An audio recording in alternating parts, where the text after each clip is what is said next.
नमस्कार। वीडियो तो देखा होगा आपने। क्या नोटिस किया?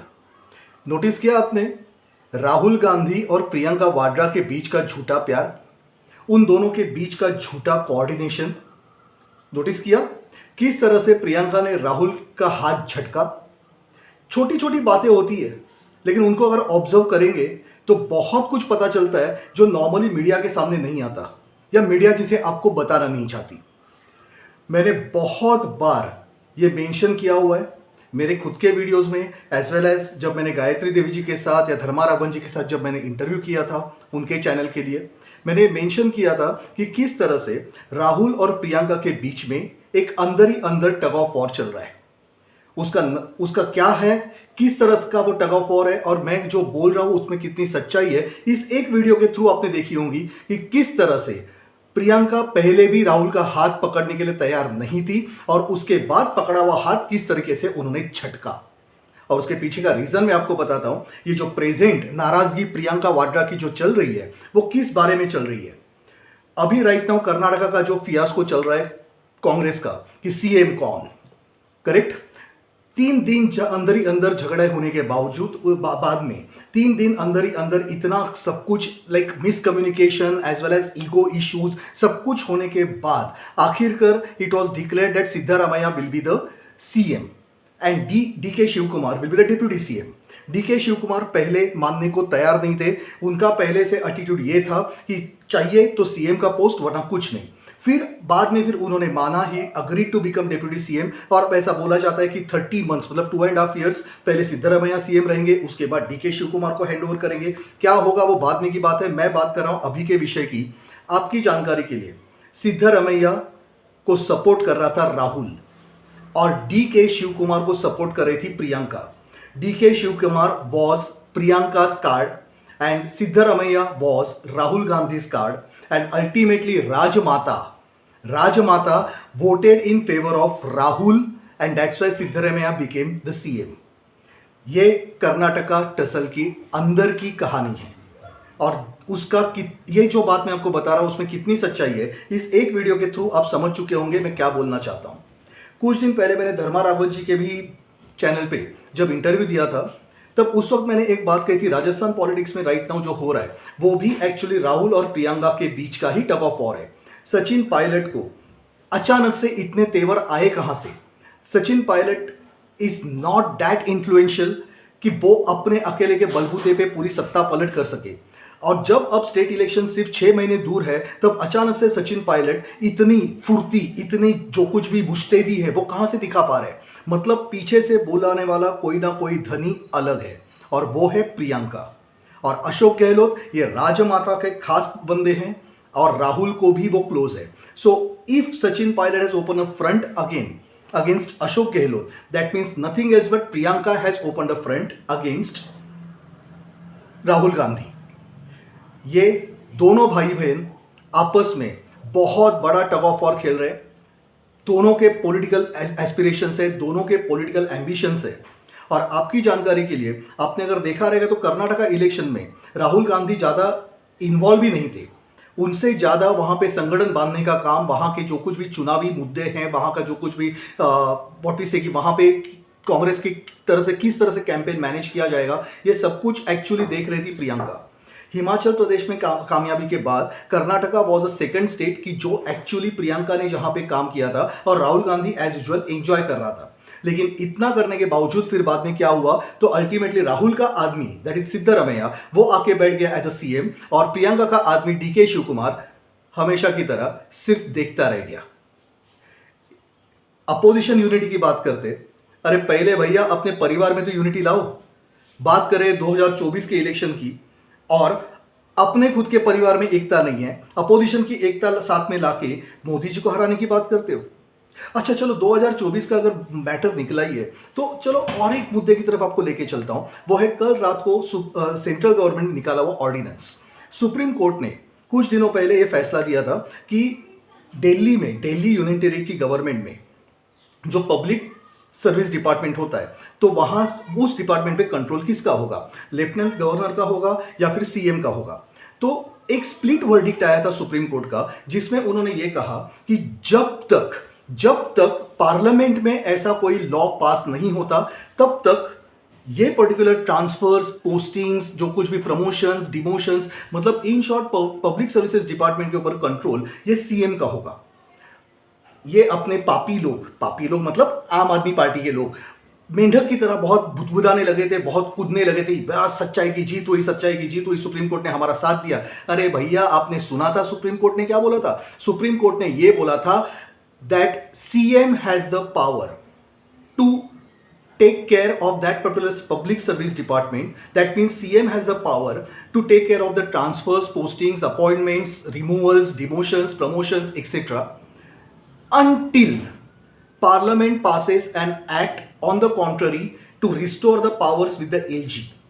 तो अपने जो पापी मेंढक होते हैं कूदते बहुत जल्दी है, और उन्होंने अभी भी कूदना शुरू किया था। बस सच्चाई की जीत हो गई, केजरीवाल संत है, मोदी एकदम चीटर है, ब्ला ब्ला ब्ला ब्ला ब्ला। अरे भैया, एक word, until parliament passes the bill to restore the powers with LG, वो तो किसी ने सुना ही नहीं। और कल रात को अचानक से सेंट्रल गवर्नमेंट ने ऑर्डिनेंस निकाला और सबके सब पावर्स वापस एलजी के पास आ गए, मतलब in short indirectly central government के पास आ गए। और इस तरह से एक बार संत केजरीवाल सीएम से वापस पियून बन के बैठ गए। उनकी औकात तो पियून से भी बदतर है, लेकिन फिर भी अभी मुख्यमंत्री कहने के लिए हैं, लेकिन उनके अधिकारों के हिसाब से उनकी औकात पियून की भी नहीं है। अब मैं आपको यह भी बताता हूं कि इसके पीछे का कारण क्या था। जैसे ही सुप्रीम कोर्ट ने ऑर्डर निकाली, उसी के बाद विदिन 2 आवर्स इन्होंने अपने सेक्रेटरी को चेंज करने का काम किया, दिल्ली स्टेट सेक्रेटरी को चेंज करने का काम किया। रातों रात इन्होंने तिहाड़ जेल के नियरली 140 ऑफिसर्स को चेंज किया। अब आप जरा समझिए, तिहाड़ जेल में राइट नाउ आम आदमी पार्टी के 2 सबसे बड़े नेता वहां पे बंद है। एक है Manish Sisodia, Delhi excise policy scam में जिनका नाम आया हुआ है, और जिसके ऊपर अब जो संशय के जो शक है उसकी सुई अभी घूम रही है संत केजरीवाल जी की तरफ। और दूसरे है डॉक्टर सत्येंद्र जैन, जिनकी डॉक्टर की डिग्री भी फर्जी है, यह भी साबित हो चुका है, और मनी लॉन्ड्रिंग के मैटर में वो भी तिहाड़ जेल में है। तो ऐसे उस पर्टिकुलर तिहाड़ जेल में जहां पे इतने इंपॉर्टेंट 2 आम आदमी पार्टी के नेता भरे हुए हैं, उस पर्टिकुलर तिहाड़ जेल के अचानक से 140 ऑफिशियल्स की ट्रांसफर का लेटर इमीडिएटली रातों रात इस केजरीवाल ने निकाला था। लेकिन मैटर सिर्फ उतना नहीं था। होम मिनिस्ट्री के पास ये रिपोर्ट्स पहुंचे थे कि केजरीवाल ने अपॉइंट किए हुए जो न्यू ऑफिसर्स, सुप्रीम कोर्ट के फैसले के बाद आए हुए केजरीवाल के जो न्यू ऑफिसर्स है, वो अलग अलग डिपार्टमेंट्स में जाके Delhi excise policy case as well as Delhi Jal board, ये जो 2 मैटर राइट नाउ सीबीआई के अंडर इन्वेस्टिगेशन है, इन दोनों केसेस के जो रिस्पेक्टेड पेपर्स हैं, जो कहीं कहीं से ट्रेस करके जहां से अगर होता है तो मिलके उनको डिस्ट्रॉय करने का काम में लगे हुए थे।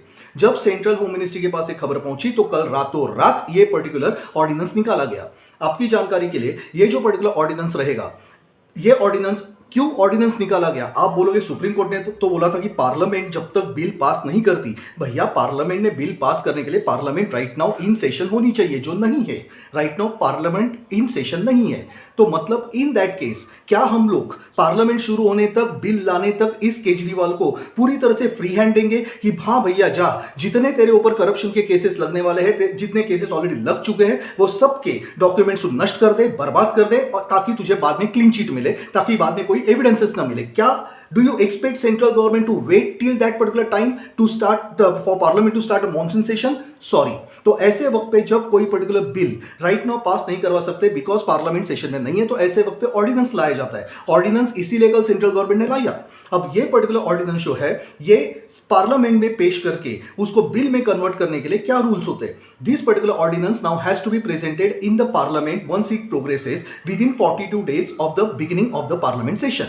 अगर सपोज 42 डेज में वो प्रेजेंट नहीं किया गया तो वो पर्टिकुलर ऑर्डिनेंस बाद में फिर कैंसिल हो जाएगा। लेकिन अगर वो कैंसिल नहीं होना चाहिए, ऐसा सेंट्रल गवर्नमेंट चाहती है, तो वो और 2 बार, मतलब in short total 3 times this particular ordinance can be promulgated, मतलब in short it can be renewed. और इतना वक्त सेंट्रल गवर्नमेंट के पास बहुत है पार्लियामेंट में बिल लाकर, लोकसभा राज्यसभा में दोनों तरफ से उसके तरफ मंजूरी लेकर वापस पूरे पावर एलजी के पास दे दे।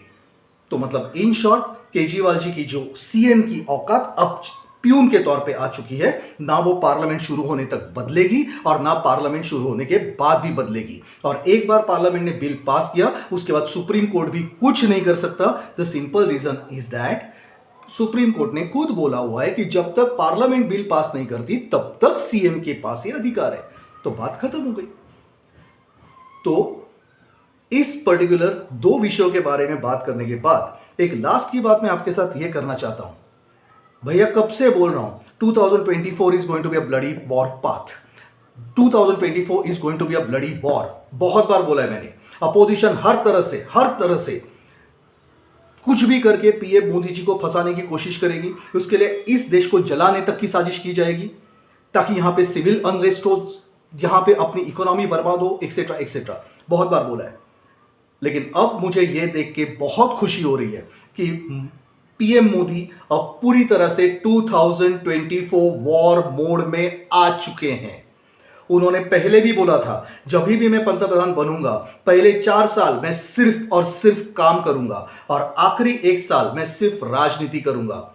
उस स्टेटमेंट को शायद अपोजिशन वाले भूल चुके हैं, लेकिन मुझे अभी तक याद है। और इन 2 फैसलों की वजह से, पहला फैसला जो कल ऑर्डिनेंस लाया गया और दूसरा फैसला कल ही 2000 के नोट, ₹2000 के जो नए करेंसी नोट थे वो सर्कुलेशन से बाहर लेने का फैसला किया गया है। People are given time till 30th September to go and deposit this particular money in bank account without any hassles। आपको right now पैनिक होने की कोई जरूरत नहीं है। लेकिन आप जरा सोचिए, ये 2000 के वोट्स अगर सपोज इन शॉर्ट वापस डिमोनेटाइज की जाते हैं, एक तरह से डिमोनेटाइजेशन का ही सेकेंड पार्ट है, लेकिन इस वक्त वो सिर्फ 2000 के नोट पे है। आगे और किसी नोट पे आने के चांसेस मुझे बिल्कुल नहीं लगते। लेकिन इस 2000 को राइट नाउ टारगेट करने के पीछे का रीजन क्या है? उसके पीछे का रीजन है this is the second surgery against black money. मैंने सर्जिकल स्ट्राइक नहीं बोला, demonetisation was a surgical strike against black money. This is not surgical strike, this is surgery, a small part. यहां पे सिर्फ कुछ पर्टिकुलर लोगों को टारगेट किया जा रहा है कि जो ये 2000 के बड़े बड़े नोट का फायदा लेके धड़ल्ले से करप्शन कर रहे हैं। अब आप सोचिए कि अगर आपको 30 सितंबर मतलब और 3 महीने आपके पास, फुर्सत से अपने बैंक में जाओ, जाके डिपॉजिट करो, कोई टेंशन नहीं है। अक्रॉस द काउंटर अगर आपको चेंज करने रहेंगे तो मैक्सिमम 20,000 मतलब 10 नोट आप 2000 के लेके जा सकते हो। अक्रॉस द काउंटर 20,000 आप चेंज कर सकते हो, एक्सचेंज कर सकते हो। लेकिन उससे अगर ज्यादा आपके पास नोट है तो आपको झक मार के आपके बैंक अकाउंट में डालना पड़ेगा। और जब वो बैंक अकाउंट में आएगा तो इसका मतलब वो ऑन रिकॉर्ड आएगा। और अब वो ऑन रिकॉर्ड आ गया तो मतलब वापस जैसे पहले डिमोनेटाइजेशन हुआ था तो उसके बाद जैसे आईटी और ईडी के पास रेडीमेड रिकॉर्ड हो गया कि किस किस के अकाउंट में अचानक से ज्यादा पैसे डिपॉजिट किए गए, बस तो बात वही वापस होने वाली है। और तीसरी चीज, इस पर्टिकुलर 2000 के ऊपर स्ट्राइक करने की वजह से आज अगर सबसे ज्यादा नुकसान किसका हुआ है तो वो है अपोजिशन पार्टीज का और स्पेशली कांग्रेस का। क्योंकि 30 सितंबर के बाद नवंबर और दिसंबर के आसपास 3 मुख्य राज्यों के चुनाव आने वाले। एक है मध्य प्रदेश, दूसरा है राजस्थान, तीसरा है छत्तीसगढ़। कर्नाटका में सत्ता पाकर कांग्रेस बहुत खुश हो गई थी कि बस अब जी भर के वापस पैसा लूटेंगे, उस पैसे के बलबूते पे अगले 3 इलेक्शन जीतेंगे, अब जीत के दिखाओ।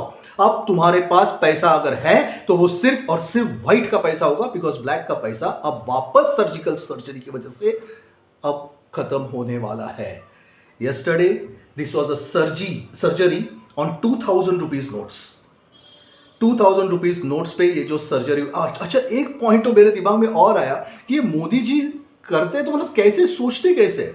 28 मई को पार्लियामेंट के न्यू बिल्डिंग का उद्घाटन होने वाला है, पता है ना।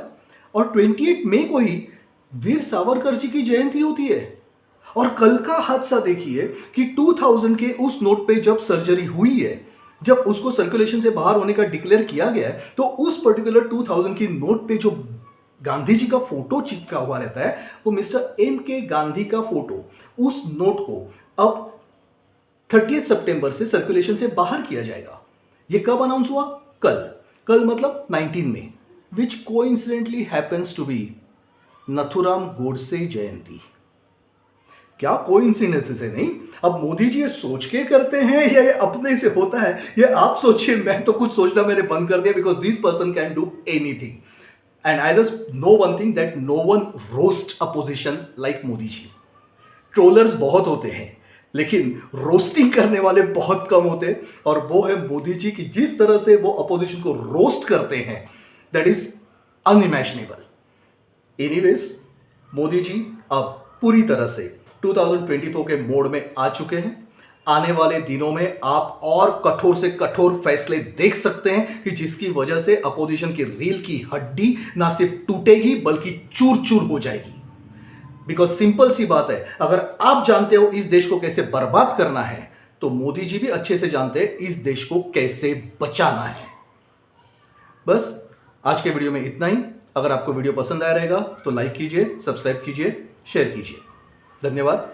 जय हिंद।